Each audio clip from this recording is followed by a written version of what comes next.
Hello दोस्तों, आज की कहानी का नाम है चतुर खरगोश और शेर। किसी घने वन में एक बहुत बड़ा शेर रहता था। वह रोज शिकार पर निकलता और एक ही नहीं, दो नहीं, कई कई जानवरों का काम तमाम कर देता। जंगल के जानवर डरने लगे कि अगर शेर इसी तरह शिकार करता रहा तो एक दिन ऐसा आएगा कि जंगल में कोई भी जानवर नहीं बचेगा। सारे जंगल में सनसनी फैल गई। शेर को रोकने के लिए कोई न कोई उपाय करना जरूरी था। एक दिन जंगल के सारे जानवर इकट्ठा हुए और इस प्रश्न पर विचार करने लगे। अंत में उन्होंने तय किया कि वे सब शेर के पास जाकर उनसे इस बारे में बात करें। दूसरे दिन जानवरों के एक दल शेर के पास पहुंचा। उनके अपनी ओर आते देख शेर घबरा गया और उसने गरज कर पूछा, क्या बात है? तुम सब यहाँ क्यों आ रहे हो? जानवर दल के नेता ने कहा, महाराज, हम आपके पास निवेदन करने आए हैं। आप राजा हैं और हम आपकी प्रजा। जब आप शिकार करते हैं तो बहुत जानवर मार डालते हैं। आप सबको खा भी नहीं पाते। इस तरह से हमारी संख्या कम होती जा रही है। अगर ऐसा ही होता रहा तो कुछ ही दिनों में जंगल में आपके सिवाय और कोई भी नहीं बचेगा। प्रजा के बिना राजा भी कैसे रह सकता है? यदि हम सभी मर जाएंगे तो आप भी राजा नहीं रहेंगे। हम चाहते हैं कि आप सदा हमारे राजा बने रहें। आपसे हमारी विनती है कि आप अपने घर पर ही रहा करें। हर रोज़ स्वयं आपके खाने के लिए एक जानवर भेज दिया करेंगे।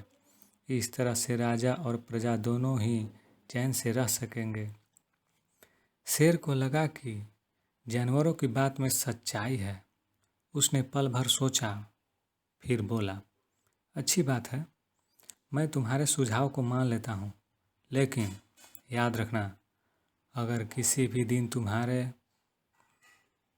खाने के लिए पूरा भोजन नहीं भेजा तो मैं जितने जानवर चाहूँ मार डालूँगा। जानवर के पास तो और कोई चारा नहीं था, इसलिए उन्होंने शेर की शर्त मान ली और अपने अपने घर चले गए।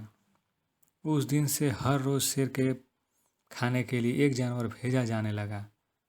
इसके लिए जंगल में रहने वाले सभी जानवरों में से एक जानवर बारी बारी से चुना जाता था। कुछ दिन बाद खरगोशों की बारी आई। शेर के भोजन के लिए एक नन्हे से खरगोश को चुना गया। वह खरगोश जितना छोटा था उतना ही चतुर भी था। उसने सोचा, बेकार में शेर के हाथों मरना मूर्खता है। अपनी जान बचाने का कोई न कोई उपाय अवश्य करना चाहिए और हो सके तो कोई ऐसी तरकीब ढूंढनी चाहिए जिससे सभी को इस मुसीबत से सदा के लिए छुटकारा मिल जाए। आखिर उसने एक तरकीब सोच ही निकाली। खरगोश धीरे धीरे आराम से शेर के घर की ओर चल पड़ा। जब वह शेर के पास पहुंचा तो बहुत देर हो चुका था। भूख के मारे शेर का बुरा हाल हो रहा था। जब उसने सिर्फ एक छोटे से खरगोश को अपनी ओर आते देखा तो गुस्से में बौखला उठा और गरज कर बोला, किसने तुम्हें भेजा है? एक तो पीदी जैसे हो, दूसरे इतनी देर से आ रहे हो। जिन बेवकूफ़ ने तुम्हें भेजा है मैं उन सबको ठीक करूँगा। एक एक का काम तमाम न किया तो मेरा नाम भी शेर नहीं। नन्हे खरगोश ने आदर से जमीन तक झुककर, महाराज, अगर आप कृपा करें मेरी बात सुन लें तो मुझे या और जानवरों का दोष नहीं करेंगे। वे तो जानते थे कि एक छोटा सा खरगोश आपके भोजन के लिए पूरा नहीं पड़ेगा, इसलिए उन्होंने 6 खरगोश भेजे थे। लेकिन रास्ते में हमें एक और शेर मिल गया। उसने 5 खरगोश को मारकर खा लिया।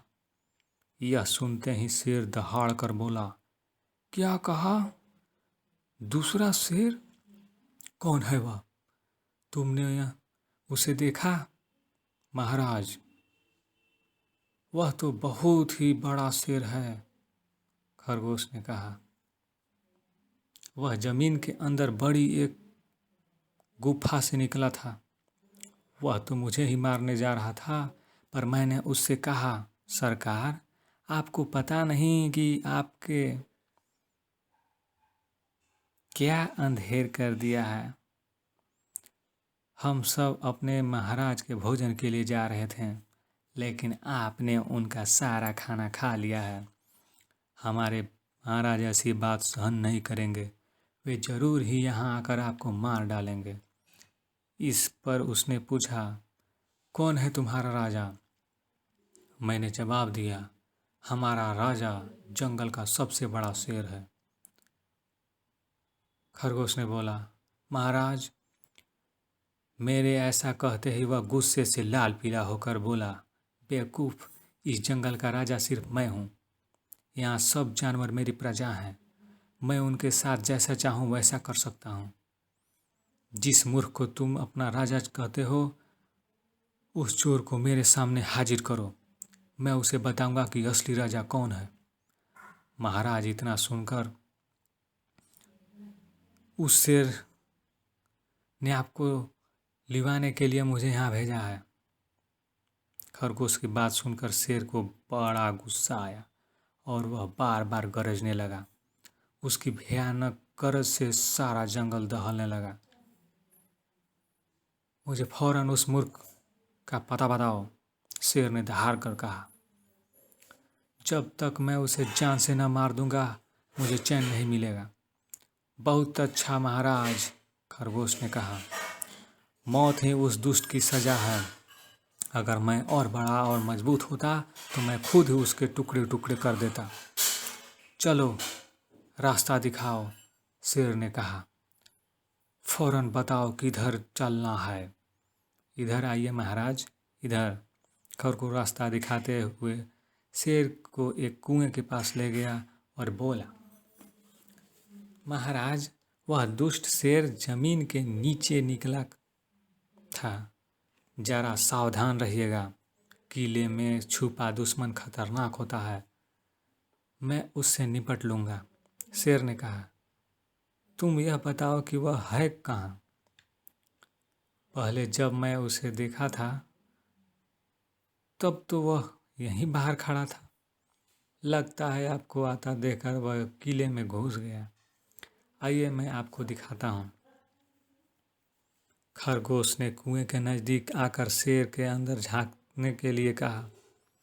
शेर ने कुएं के अंदर झांका तो उसे कुएं के पानी में अपनी परछाई दिखाई दी। परछाई को देखकर शेर जोर से दहाड़ा। कुएं के अंदर से आती हुई अपने ही दहाड़ की गूंज सुनकर उसने समझा कि दूसरा शेर भी दहाड़ रहा है। दुश्मन को तुरंत मार डालने के इरादे से वह फौरन कुएं में कूद पड़ा। कूदते ही पहले तो वह कुएं की दीवार से टकराया और फिर धड़ाम से पानी में गिरा और डूबकर मर गया। इस तरह चतुराई से शेर से छुट्टी पाकर नन्हा खरगोश घर लौटा। उसने जंगल में जानवरों को शेर के मारे जाने की कहानी सुनाई। दुश्मन के मारे जाने की खबर से सारा जंगल में खुशी फैल गई। जंगल के सभी जानवर खरगोश की जय जयकार करने लगे। इस कहानी से सीख मिलती है कि घोर संकट की परिस्थितियों में भी हमें सूझबूझ और चतुराई से काम लेना चाहिए और आखिरी दम तक प्रयास करना चाहिए। सूझबूझ और चतुराई से काम लेकर हम भयंकर संकट से उबर सकते हैं और बड़े से बड़े शक्तिशाली शत्रु को भी पराजित कर सकते हैं।